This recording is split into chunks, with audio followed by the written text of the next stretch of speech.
Hello! So hello humans, I'm JP and welcome ulit sa ating Abnormal Psychology series. So ngayon pag-usapan naman natin yung science of abnormal behavior, also known as the science of psychopathology. So dito pag-usapan natin kung sino ba ang in charge sa pag-aaral ng mga psychological disorders na yan. Paano natin pinag-aaralan yung mga psychological disorders and paano nga ba natin pag-aaralan kung anong mga treatment ang pwedeng may bigay sa mga taong nagkakaroon ng psychological disorders. So wag na natin patagalin, no? Natuloy na natin intro. Dali.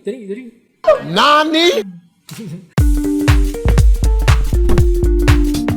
So first of all, review muna natin kung ano ang definition ng isang psychological disorder or abnormal behavior. So basically, ang isang behavior will be abnormal behavior if deviant siya sa culture na meron yung isang tao, nagkakause siya ng distress, of course, dysfunctional yung symptoms, no? And then lastly, nagpo-pose siya ng threat or danger dun sa tao or dun sa taong nakapaligid sa kanya. So yun yung psychopathology or yun yung psychological disorder. Now ang tanong, sino ba ang pwedeng mag-determine kung nasasatisfy ba ng behavior na yun yung 4Ds sa isang tao? So sino ang pwedeng mag-diagnose? Sino ang pwedeng mag-assess? Well, at least here in the Philippines, ang pwede lang makagawa nun is ang mga licensed psychologist and mga psychiatrist lang. Sila lang. Okay? So technically, psychiatrists diagnose their patients by determining the symptoms and all, triangulation. And then, yung mga psychologists naman, they assess the person's function.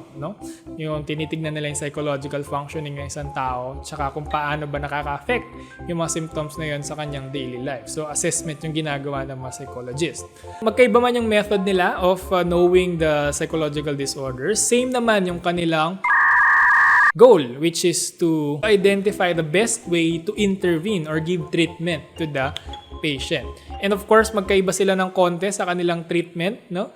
Ang mga psychologists, they focus more on psychotherapy. And then, ang mga psychiatrists naman, they focus on biological treatment like medications. But I know some psychiatrists na nagpa-practice na rin naman ng psychotherapy. Yung naging teacher ko, ganun siya. Psychiatrist siya. At the same time, nagsa-psychotherapy siya. So, some of you baka magtatanong kayo, sir, paano yung mga psychometricians tsaka mga guidance counselors?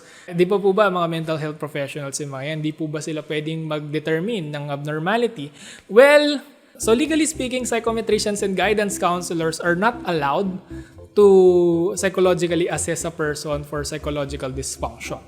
Talagang naka-reserve lang yan for psychologists, no? So, kasi kung titignan natin yung RA 9258 or ang Guidance and Counseling Act of 2004, ang guidance and counseling is focused more on normal development ng isang tao to maximize the full potential of human beings. So, hindi kasama sa kanilang specialization ang pagtitreat ng mga taong merong psychological dysfunctions or mga clinical cases, no? So, ang focus nila is yung development ng mga normal na people, no? So they're focused more on normal problems like adjustment, no, sa school, career placing, and whatnot. But with regards to the clinically ill patients, no, sa mga psychologists, sa mga psychiatrists, sa mga yan. And then sa mga psychometricians naman, so well, basically yung mga psychometricians, they're only allowed to administer, score, and interpret tests, psychological tests. And even with that, kailangan pa rin nila ang signature na isang psychologist para ma-validate yung report na ginawa nila. Basically, psychometricians are powerless without the psychologist. So baka aawayin nyo ako sa comments, no, or something like that, no? But based in my experience and based in the law, binasa ko yung law, useless yung psychometrician license kung walang psychologist license na mag-backup dito. That's just how it is. No? Kailangan yung tanggapin yan as early as now. Hindi ko lang kung babaguhin nila yan, but as of now, yun ang nasa batas.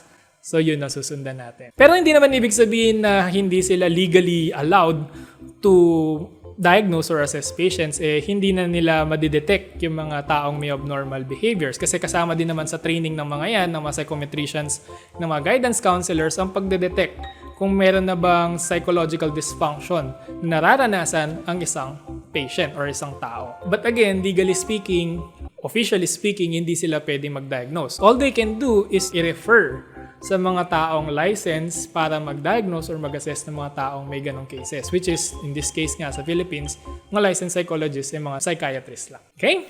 With regards to the qualifications of these mental health professionals, deserve yan ng isang video kasi sobrang dami niyan. No? Baka hindi tayo matapos kung i-define ko lahat. But I hope I can release that within the year.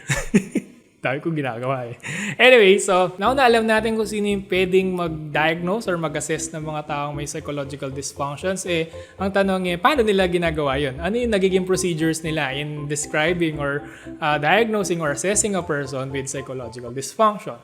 So, let's go!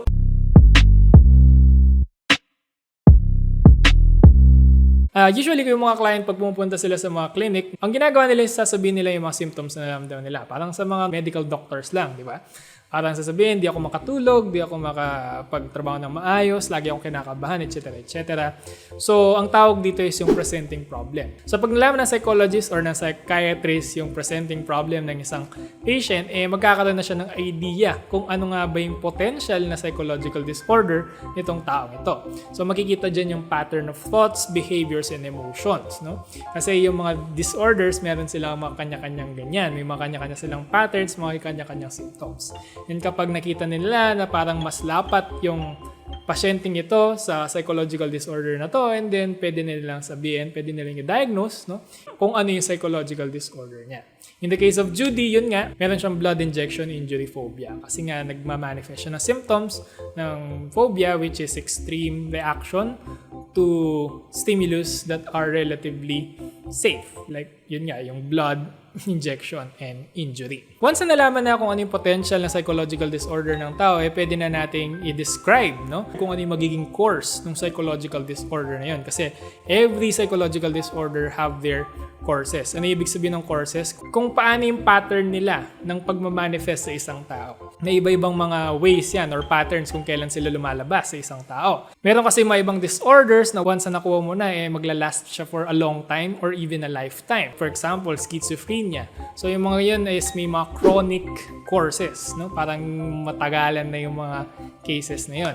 And then merong iba naman katulad ng mga mood disorder like depression and bipolar na episodic course. Ibig sabihin parang mararanasan siya ng isang tao for ilang months and then after an intervention, no, may mawawala siya. Mawala yung sakit na yon. And then eventually, after some time, no, depende sa context ng isang tao, pwedeng bumalik. No? Mag-recur yung psychological disorders na yun. So, episodic siya. Nauulit. Parang yung sale lang sa Shopee and Lazada. Ulit-ulit.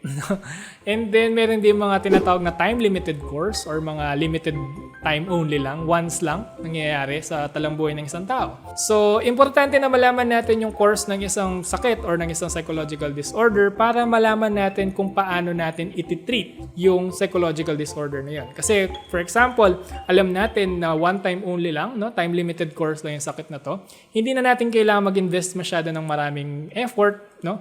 Ng maraming resources para dun sa treatment ng case na yon. Kasi usually yung mga time limited nawawala sila mag-isa. Parang sipon lang, pahinga, no? Wag ma-stress and then eventually mawawala.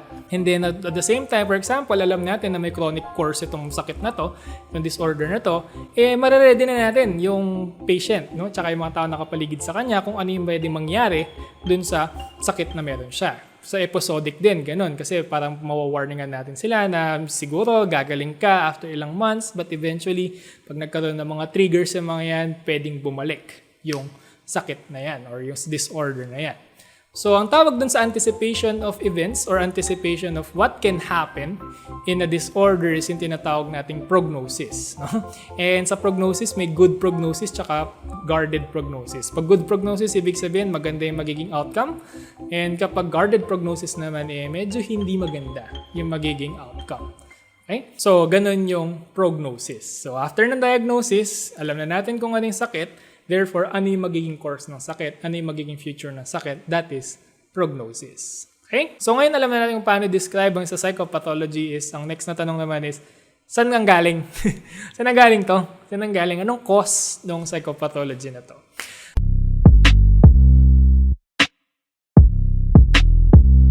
So, ang tawag sa science of knowing the origins or causes of disorders, no, even diseases, is yung tinatawag nating etiology.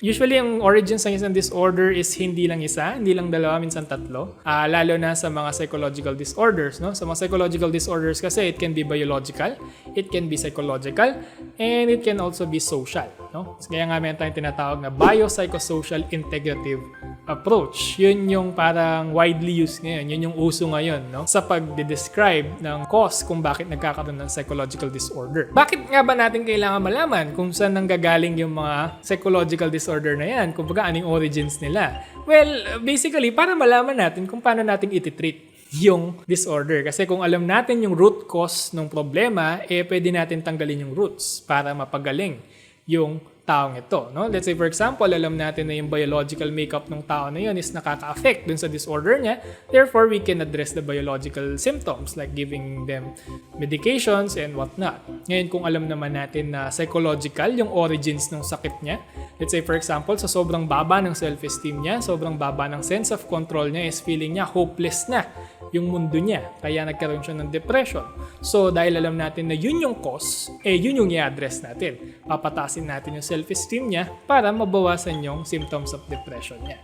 Pero as you will know, throughout our discussion, mapapansin nyo na hindi lang ganun kasimple yung origins ng mga psychopathology natin. It's more complicated than that, no? Minsan yung tatlo, biopsychosocial, talagang dun lahat tumatama. And then minsan kung titirahin natin yung psychological, tatamaan naman ang social. Kaya pag tinamaan natin yung biological, yung psychological din, tatamaan or something like that. No? So, kailangan ng holistic approach, hindi lang dun sa isang side. This is one of the reason why hindi na advisable na dumepende sa isang theory lang of personality. No? Kung maalala nyo dun sa discussion ko sa theories of personality, parang ni-raise ko yung idea kung ano bang mas maganda, maging master of one theory or at least magkaroon ng idea sa mga theory. Personally speaking, in the context of abnormal psychology, I think it is better na meron tayong idea sa mga iba't ibang perspectives about theories of personality. Kasi nowadays, very integrative na tayo sa approach natin. Naghihiram tayo ng mga ideas from other school of thoughts in determining what kind of treatment ang best para sa isang tao. Kasi iba-iba ang mga tao, iba-ibang paniniwala ng mga yan, iba-iba yung mga ways kung paano natin sila mako-communicate sa taong ito. Diba? Yung mga treatments natin. Kumbaga, hindi lang isa yung tool natin. Marami tayong tool. Depende sa problem na meron tayo. Diba? So, ayan, ganyan pinag-aaralan yung psychopathology ng isang tao. It's very complex. No, hindi lang siya simpleng, ito yung diagnosis, ito gawin mo at gagaling ka na. Hindi ganon. Maraming pang mga cheche-bureche yan, no? So, ayan, ganyan pinag-aaralan yung psychopathology, no? First, of course, determine natin kung meron ba disorder in the first place. And then, once na nalaman natin yung disorder, alamin natin yung course para alam natin yung magiging prognosis natin din sa disorder na yon. And then, eventually, pag alam na natin yung prognosis, tignan natin kung saan ba nanggaling. Ano ba yung cause nung kanya psychological disorder? Biological, psychological, and social causes, no? And then, after nating malaman yung cause, magkakaroon na tayo ng idea kung paano natin iti-treat, no? Depende sa naging cause ng psychological disorders. So, ganun ka-complex ang mga psychopathology. Hindi ibig sabihin na, ito yung sakit mo, ito yung gamot mo. Pwede na, hindi ganun, no? Masyadong complicated, kaya nga medyo matagal yung mga psychotherapy. It usually lasts for 4 sessions, and depende sa therapist mo. But anyway, ibang topic na yun. So, yun muna sa ngayon, and maraming salamat sa panonood. Huwag niyo kalimutang i-like and i-share niyo na to sa mga kaklase niyo sa Absay. And huwag niyo kalimutan mag-subscribe kung hindi pa kayo na-subscribe. So, alis muna ako. No? So, hanggang sa muli. Paalam!